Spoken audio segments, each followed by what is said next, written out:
किस तरह चले, इसीलिए वो हमारी मांगों का नजरअंदाज किया। पर इस बार सोनिया जी ने प्रधानमंत्री को कहा है कि हमारे ओर से 9 महत्वपूर्ण मुद्दे हैं जो हम उठाना चाहते हैं लोकसभा में, राज्यसभा में। किस नियम के अनुसार उठाए जाएंगे उस पर बातचीत हो सकती है। हम उस पर कोई ये नहीं कह रहे हैं कि इसी रूल के तहत होना चाहिए। हम कह रहे हैं कि प्राथमिकता बहस पर है, प्राथमिकता है चर्चा होनी चाहिए। किस रूल के तहत, किस नियम के तहत, वो हम बातचीत कर सकते हैं सरकार और इंडिया पार्टियों के बीच में, और अलग अलग पार्टी के बीच में बातचीत हो सकती है। तो जो 9 मुद्दे का जिक्र किया गया है इस चिट्ठी में, सोनिया गांधी जी की चिट्ठी में, मैं आपको मोटे तौर से गिना लूंगा और यह जब आपको खत मिल जाएगा आपको इस पर और जानकारी मिल जाएगी। पहला मुद्दा है जो मौजूदा आर्थिक स्थिति है, जो कमर तोड़ महंगाई है, बढ़ती हुई बेरोजगारी है, आर्थिक विषमताएं हैं, और जो खास तौर से सूक्ष्म, लघु और मध्यम उद्योगों के परेशानी को लेकर जो हम मुद्दा उठाने चाहते थे पिछले सत्रों में, हम उठा नहीं पाए। हम चाहते हैं कि इस पर 2 घंटे, 3 घंटे, 4 घंटे का बहस हो। जिस दिन होगा वो तय हो सकता है, पर जो मौजूदा आर्थिक स्थिति है, खास तौर से आवश्यक वस्तुओं पर जो कीमतें बढ़ रही हैं, बेरोजगारी बढ़ रहा है और रोजगार मेले लगाए जा रहे हैं, विषमताएं बढ़ रही हैं और एमएसएमई, सूक्ष्म, लघु और मध्यम उद्योग परेशानी में है हर एक राज्य में, उसको लेकर एक बहस होने की जरूरत है। दूसरा मुद्दा जो सोनिया जी ने जिक्र किया है, किसान संगठनों के साथ सरकार की बातचीत हुई थी, आंदोलन था, आपको याद है, 3 काले कानून लाए गए थे, उस पर आंदोलन हुई। बाद में सरकार को मजबूरी से उन कानूनों को वापस लेना पड़ा, पर कुछ समझौता हुआ था, कुछ वादे किए गए थे एमएसपी को लेकर, खास तौर से कानूनी गारंटी एमएसपी को देने की बातचीत हुई थी और किसान संगठनों के अलग अलग मांगे भी थी। उस पर क्या कार्रवाई हुई है, उसकी मौजूदा स्थिति क्या है, एमएसपी को लेकर लीगल गारंटी के मुद्दे पर सरकार की मंशा क्या है, इस पर चर्चा हो, सोनिया जी ने जिक्र किया है। तीसरी मांग जो हमारी है, जो अडानी बिजनेस ग्रुप को से लेकर जो खुलासे हुए हैं हमारे मीडिया में, अंतर्राष्ट्रीय मीडिया में, और रोज कुछ ना कुछ छपते रहता है, इस पर जांच हो रही है। एक विशेष समिति का गठन किया गया सुप्रीम कोर्ट के द्वारा, सेबी की जांच हो रही है, पर यह बिल्कुल साफ हो गया है कि बिना जेपीसी से इसका पूरा खुलासा नहीं हो सकता। जो तथ्य हैं, जो रिश्ते हैं अडानी के और मोदी सरकार के बीच में, और जो एकमात्र लाभार्थी हैं मोदी सरकार की आर्थिक नीतियों के, जो अडानी बिजनेस ग्रुप है, उसके जो खुलासे हुए हैं, उस पर जेपीसी का गठन होना बहुत जरूरी है। ये मांग हम पिछले 6 महीने से कर रहे हैं, 7 महीने से कर रहे हैं, पर यह मांग हम फिर से दोहरा रहे हैं और सोनिया जी ने इसको प्रधानमंत्री को भी अवगत कराया है। चौथा मुद्दा है कास्ट सेंसस को लेकर, जातीय जनगणना को लेकर।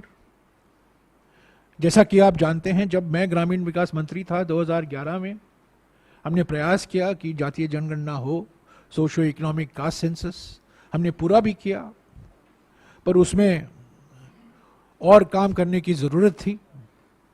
हमारी सरकार चली गई 2014 में, उसके बाद में उस जातीय जनगणना के बारे में हमने कुछ सुना नहीं। न केवल जातीय जनगणना नहीं हुआ है, पर जो 2021 में जनगणना होने वाली थी, जो हर 10 साल जनगणना होती है, वो भी अब तक नहीं हुआ है। और उस जनगणना न होने के कारण हमारे देश में करीब 14 करोड़ लोग हैं जो खाद्य सुरक्षा कानून के लाभार्थी नहीं बन पाए हैं।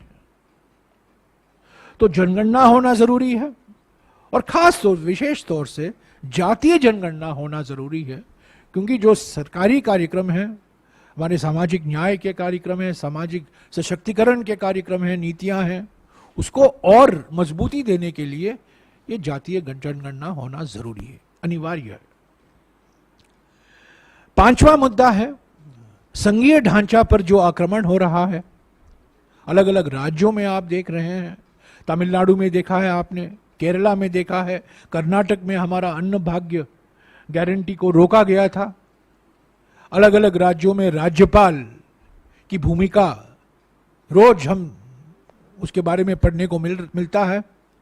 पर यह साफ हो गया है कि यह संघीय ढांचा पर एक जानबूझकर एक प्लान रणनीति के कारण है कि राज्यों को, खास तौर से जो राज्य बीजेपी शासित राज्य नहीं है, उनके सामने मुसीबतें खड़ा करना, उनको परेशानी में डालना, उनकी जो संवैधानिक हक है, जो संवैधानिक अधिकार हैं, उनको न देना, ये सब मोदी सरकार की रणनीति है और ये हम उठाना चाहते हैं। इस पर बहस होने की जरूरत है। और सोनिया जी ने प्रधानमंत्री को कहा है कि ये जो सेंटर स्टेट रिलेशन को लेकर सभी कई राज्यों में जो चिंता जताई गई है, कई मुख्यमंत्रियों ने भी कहा है, इस पर चर्चा जरूर कराइए। छठा मुद्दा है जो प्राकृतिक आपदाएं हैं। खास तौर से हमने देखा है कुछ राज्यों में अत्याधिक बाढ़, हिमाचल प्रदेश जैसे राज्यों में अत्याधिक बाढ़ के कारण लाखों लोग विस्थापित हुए हैं, नुकसान पहुंचा है। और एक राज्य में अत्याधिक बाढ़ हो रहा है, दूसरे राज्य में, महाराष्ट्र जैसे राज्य में अत्याधिक सूखा हो रहा है।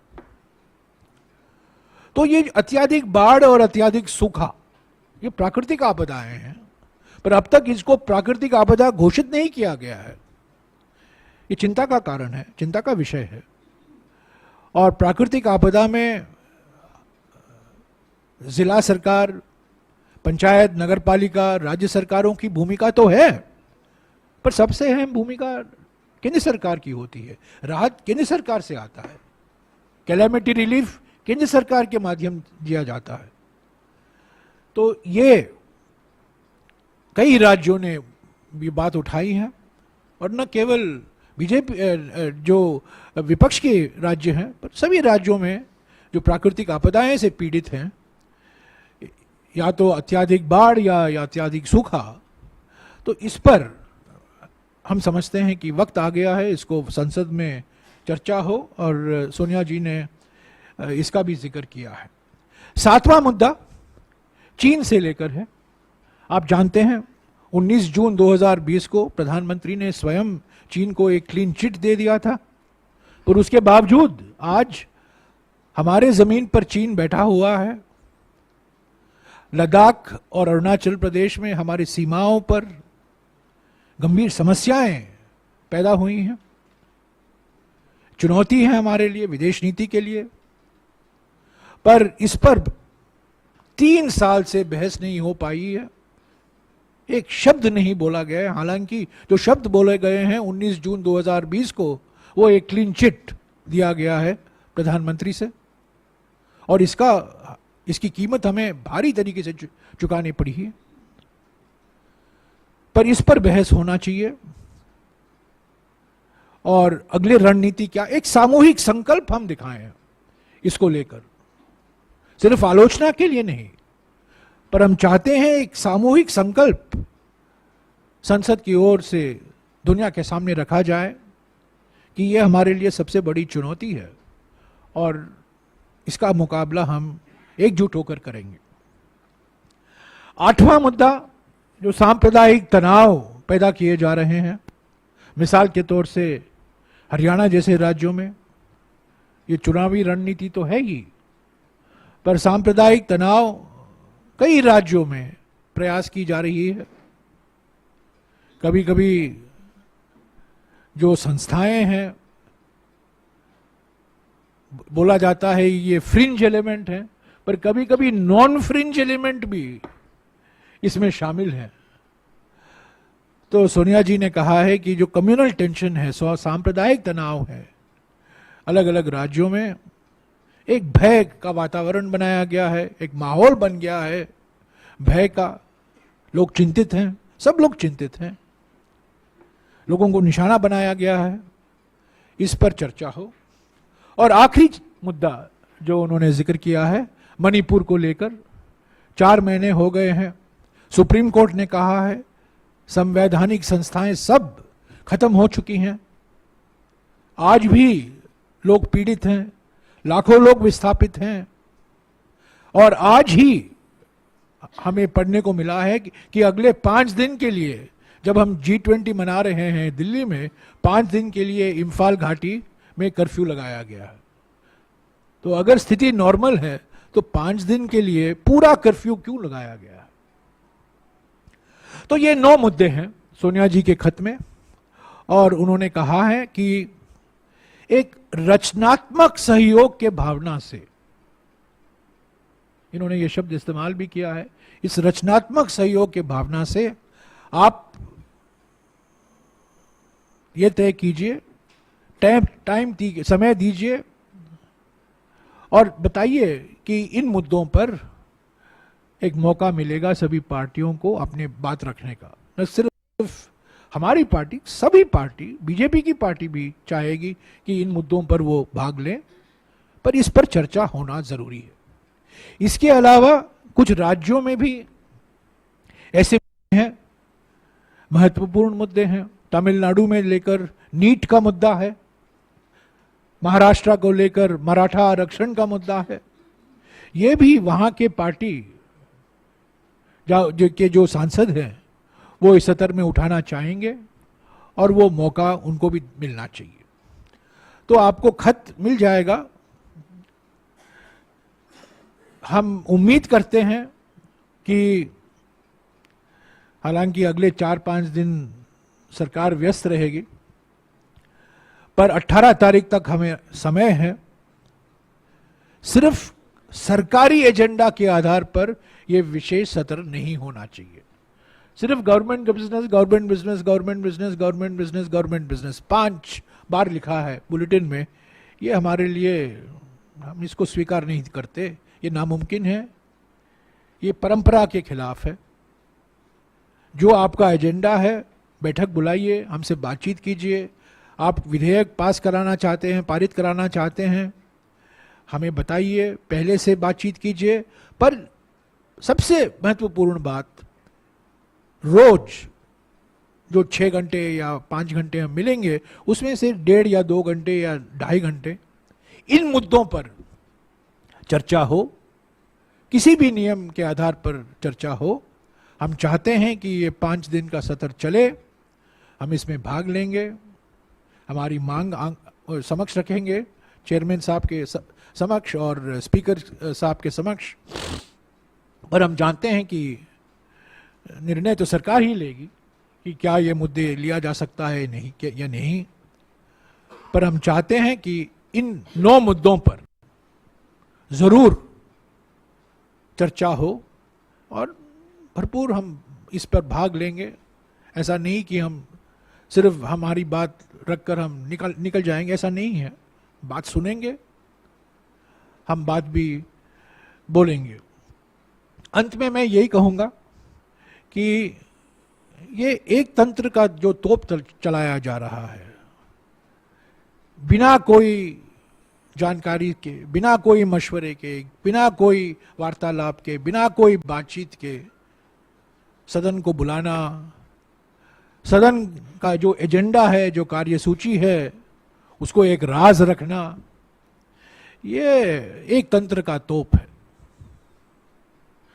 हम अपने आप को, प्रधानमंत्री अपने आप को, हमारे देश को मदर ऑफ डेमोक्रेसी कहते हैं, पर अब मदर ऑफ डेमोक्रेसी में अगर लोकतंत्र की शहनाई नहीं बजती है, पर सिर्फ एक तंत्र का तोप चलाया जाता है, ये कोई लोकतंत्र नहीं है। शुक्रिया। अगर आपके कोई सवाल है मैं लूंगा। हम चर्चा चाहते हैं, हमारी मांग है कि इस पर जेपीसी हो। आप खत में भी हमने लिखा है इन मुद्दों पर चर्चा होना जरूरी है, और मुद्दा है जेपीसी का गठन अडानी मामले में, बिल्कुल स्पष्ट है।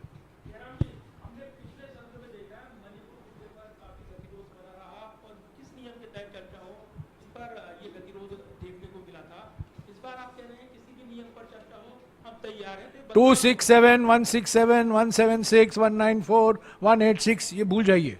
किसी भी नियम पर हम बात कर सकते हैं, बातचीत हो सकती है, पर चर्चा होना जरूरी है। हम तैयार हैं। हाँ जी, इस तरफ थोड़ा सा इसी से रिलेटेड सवाल है। प्रधानमंत्री पर आप लोग कहते हैं कि वो महंगाई पर नहीं बोलते, फ्रीबीज पर नहीं बोलते, ग्रोथ पे नहीं बोलते, लेकिन उन्होंने मनी कंट्रोल को इंटरव्यू दिया, हमारे सिस्टर कंसर्न को। उन्होंने बोला है कि महंगाई के लिए जो हमने कोशिशें की है उससे अगर ग्लोबल स्तर पे देखें तो महंगाई हिंदुस्तान में कम हुई है।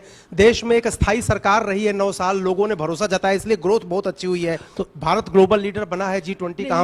ये सब बोलने दीजिए। संसद के अंदर जब विषय महंगाई का विषय लिया जाएगा, जब मौजूदा आर्थिक स्थिति है उस पर विषय लिया, चर्चा होगी, उस पर वित्त मंत्री बोलेंगी, अलग अलग मंत्री बोलेंगे, बोलने दीजिए, पर हमें भी मौका दीजिए। तो हम क्या कह रहे हैं कि इस 5 दिन में संसद के अंदर ये आर्थिक मुद्दे हैं, राजनीतिक मुद्दे हैं, सामाजिक मुद्दे हैं, चीन को लेकर जो मुद्दे हैं उस पर एक चर्चा कराइए। इस बार तो कराइए। विशेष सत्र बुलाने का मकसद यही है कि चर्चा होना, और ये मुद्दे जो हैं सरकार और विपक्ष दोनों बीच में बातचीत के बाद तय होता है। ऐसा नहीं कि ये मुद्दे हैं, आप आइए, आप बैठिए, विधेयक पारित कराइए और जाइए। वो हम तैयार नहीं हैं। और सोनिया जी ने बिल्कुल स्पष्ट किया है कि हम आएंगे, भाग लेंगे, पर ये मुद्दे हमारे लिए बहुत जरूरी है। ये हमारे लिए जरूरी नहीं है, ये जनता के मुद्दे हैं। जनता चाहती है कि हम संसद में ये मुद्दे उठाएं। सर, हाँ जी, इधर। हाँ जी। सर, इस तरह की भी चर्चा है कि विमेन्स रिजर्वेशन बिल सरकार ला सकती है स्पेशल सत्र में। मैडम, मैंने जो कहा है, सोनिया जी ने जो अपने खत में कहा है, हमारे ओर से जो मुद्दे हैं, मैं सरकार के मुद्दे के बारे में नहीं मैं बात कर रहा हूं। सरकार क्या करेगी हमारे पास कोई जानकारी नहीं है, पर हमारे ओर से ये 9 मुद्दे हैं। और महाराष्ट्र के सांसद, तमिलनाडु के सांसद जो उनके राज्यों में मुद्दे हैं वो उठाएंगे। हमारे ओर से जो सरकार की ओर से विधेयक आएंगे, जो जिस विषय पर बातचीत होगा, जब हमको जानकारी मिलेगी उस पर रणनीति हम तय करेंगे। आज मैं कुछ नहीं कह सकता हूं। सर, दो बातें निकल कर आ रही है जिसमें अमेंडमेंट की बात की जा रही है, जिसमें अमेंडमेंट मैं कुछ नहीं कह सकता हूं।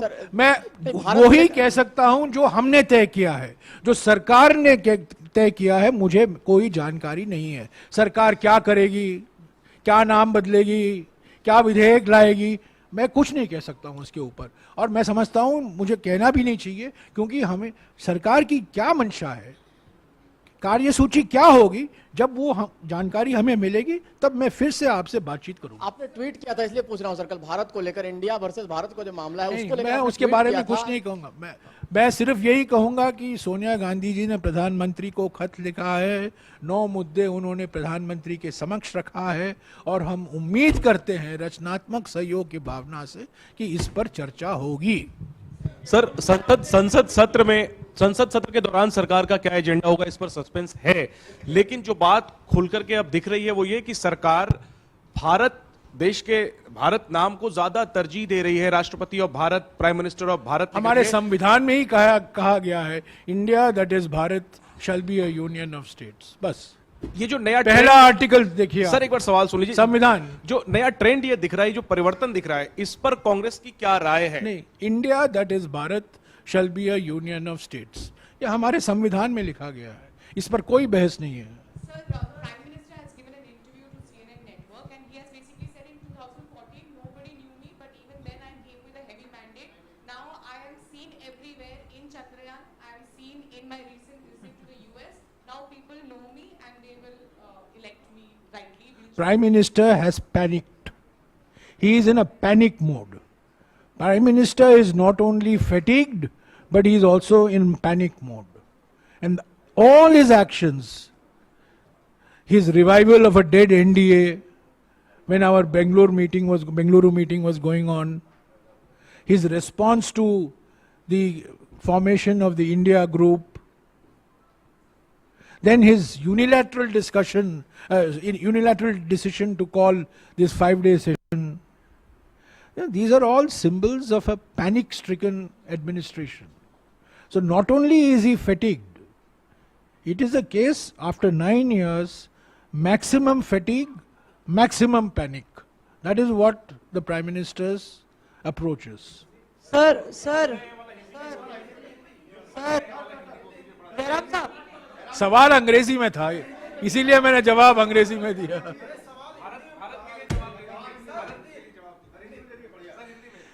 प्रधानमंत्री में न केवल घबराहट दिखाई दी जा रही है, पर थकावट भी। मैक्सिमम घबराहट, मैक्सिमम थकावट। ये थकावट और घबराहट जो दिखाई दे रहा है, और खास तौर से पहले पटना के बैठक के बाद, फिर बेंगलुरु के बैठक के बाद, और हमारे मुंबई के बैठक के बाद, थकावट तो पहले से ही थी, पर जो घबराहट है, भोखला गए हैं प्रधानमंत्री और उनके जो रणनीति बनाते हैं, जो अपने आप को चाणक्य कहते हैं, उनमें घबराहट तो दिखाई दे रही है, बिल्कुल साफ है। सर अधीर रंजन चौधरी साहब का, जयराम साहब, हाँ जी अधीर रंजन चौधरी साहब ने भारत पर बोला है कि अगर इंडिया से मैडम, मैं सोनिया जी के खत पर यह प्रेस कॉन्फ्रेंस है। सर लगातार जो भारतीय जनता आप प्रधानमंत्री के माफिक डाइवर्ट करने की कोशिश मत सर करिए। भारतीय जनता पार्टी की जो सांसद हैं, भारतीय जनता पार्टी के तमाम सांसद इंडिया और भारत की बात कर रहे हैं, जबकि जयशंकर जो कि विदेश मंत्री है, उन्होंने साफ तौर पर कहा है कि संविधान पढ़िए, संविधान में लिखा है इंडिया दैट इज भारत। तो इस तरह की मैंने बहस भी यही कहा है, मैंने भी अभी कहा, इस तरह की बहस क्यों चला पहला रही है सरकार? आर्टिकल पढ़िए, पहला अनुच्छेद पढ़िए, India that is Bharat shall be a union of states. और इस यूनियन ऑफ स्टेट्स पर ही आक्रमण हो रहा है। इसीलिए सोनिया जी ने अपने खत में लिखा है कि यह मुद्दा बहुत गंभीर मुद्दा है। संविधान में कहता है कि India that is Bharat shall be a union of states, पर इस यूनियन ऑफ स्टेट्स, इस संघीय ढांचा पर, राज्यों के संवैधानिक हकों पर, राज्यों के संवैधानिक अधिकारों पर आक्रमण हो रहा है। इस पर चर्चा होना जरूरी है। Sir Okay. एक सवाल है सर, सनातन धर्म को लेकर लगातार Okay, thank you. सवाल